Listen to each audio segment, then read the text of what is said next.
Good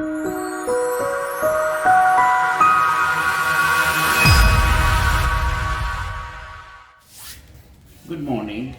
Good morning. Kalimera. Kalimera. We are in Athens and we are very pleased to have with us engineer Mr. Rustom Mkhjian, who is the Director General of the baptism site of Christianity in Jordan. Mr. Mkhjian, we thank you for this time that you're giving us and to exchange some short thoughts with you. May I ask you first, what is the commission for the baptism site in Jordan? What does it do? First of all, allow me to thank you and for the great hospitality we've felt from all of you. And I'm the Director General of the Baptism Site of Jesus Christ, Bethany beyond the Jordan, and I'm honored to say the site is headed by royalty, by Prince Ghazi bin Muhammad, the cousin of His Majesty, who is the personal advisor of His Majesty for cultural and religious affairs. So therefore, this is just a message that the royal family takes care of important Christian sites in Jordan and Christians too. This is something we're so proud of.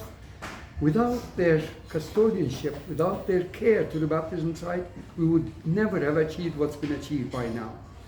We are honored to have taken care of the site, preserved it the way John and Jesus saw, because we want all our visitors, all our guests, all our pilgrims to feel the authenticity and the spirituality of the site.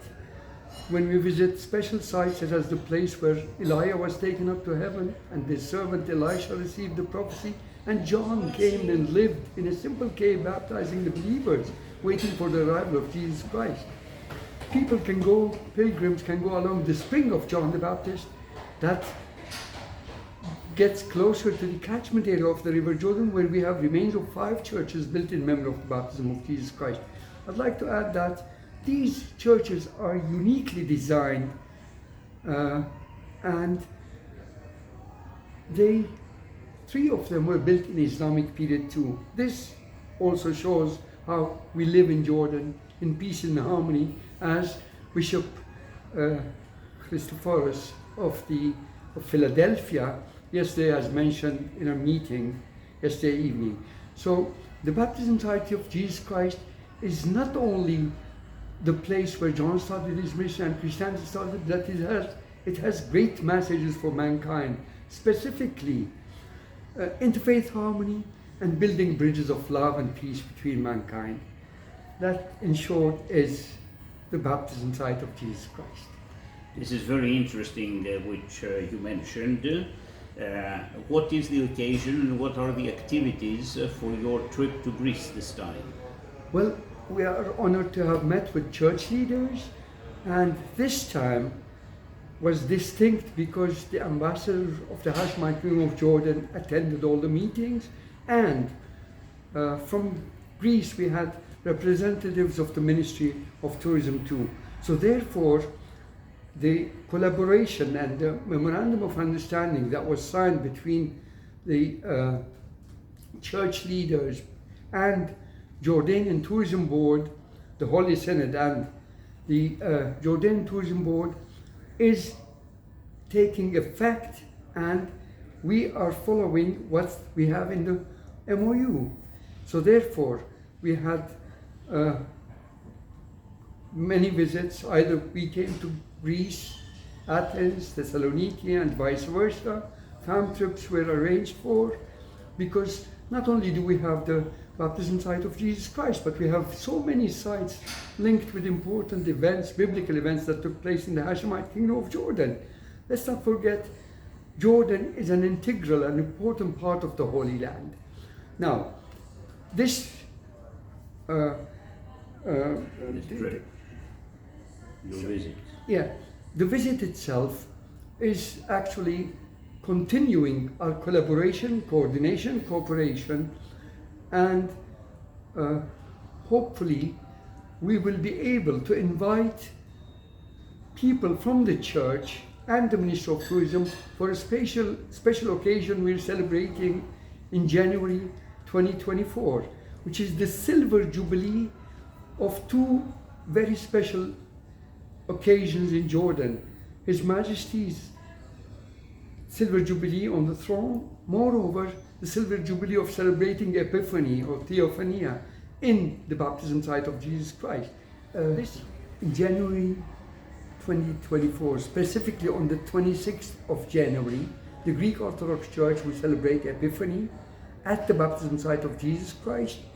We are expecting to have over 20 to 25,000 attending the big mass that will be headed by the Patriarch of Jerusalem, Patriarch Theophilus, his beatitude, with the presence of many bishops. We're hoping to invite some bishops also from Greece to attend this special occasion of the Silver Jubilee of celebrating Epiphany at the baptism site of Jesus Christ. We are hoping to be able to invite also media, and the purpose behind it is to show that Jordan is very safe. We want everybody in the world to know that Jordan is safe, because, you know, without security, people have doubts about coming to our part of the Holy Land. But we assure you, Jordan is safe. Last month we had very special events attended by over 120 tour operators from France, and it was on the 14th of November, only a month ago. Moreover, we are still receiving a lot of tourists and pilgrims in Jordan, and everybody is going back home telling their family and friends how safe Jordan is. This is an important message we want to transfer during that event, that special event too.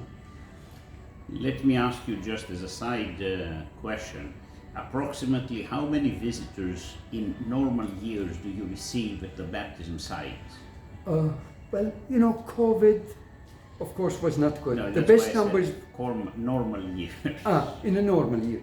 Well, in a normal year, we used to receive around 180 to 200,000 pilgrims and visitors. But 2023 was the best, actually. It was, we by now have received over 225,000 pilgrims, with an increase of about 30% compared with last year. By the end of the year, I think we'll arrive to 250,000. This is only visitors without important celebrations, such as the Epiphany for all Christian denominations, where we receive over 20 to 30,000. So therefore, if we count every single person who visits the baptism site, we're talking about 300,000 people. Very impressive number for even for one site. And let me close by asking, you mentioned that your trip is continuing in Thessaloniki. Are there some specific, let's say, targets or things that you will do in Thessaloniki before you return? Yes, that's right. Hopefully today, in a couple of hours, actually, we're flying to Thessaloniki, and we are so happy to have coordinated with the deans of university in Thessaloniki.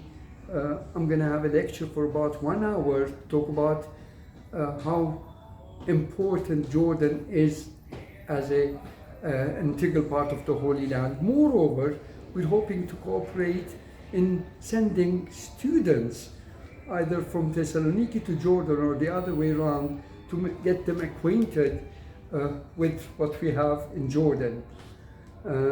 So therefore, yesterday actually evening, we talked about this issue, and definitely we want to do this for two purposes at least. First of all, to continue collaboration between universities that is supported by the church too.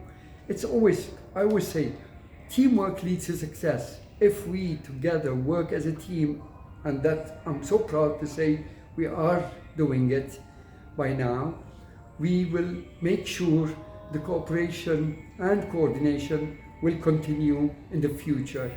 Now, in 2025, hopefully, we will sign another MOU for 3 years with the Holy Synod And this time we might even sign an MOU with the university. Actually, Jordanian universities and University of Aristotle. This I is think it is. very, very interesting. In addition to the cultural and religious exchange, you will also add the educational dimension Yes. in this collaboration. Definitely, definitely. We're very hopeful. We're very happy to have started this collaboration in 2019. Now we're seeing the results. We've planted the tree, we're getting the fruit now, I think.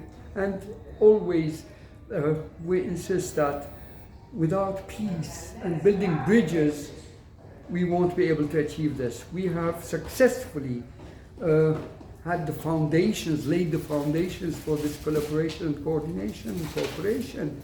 And now the bridges are being built, and they're very strong bridges between Greece and Jordan. Thank you very much for your time, Director General, Mr. Rustom Mkhjian, and I appreciate your time. Wish you very successful completion of your visit in Greece. Thanks ever so much for your kindness and everything we've received in Jordan. We feel at home, and we'd love to have you in Jordan next time, specifically in Epiphany, January 2024. Thank you very much. Thank you.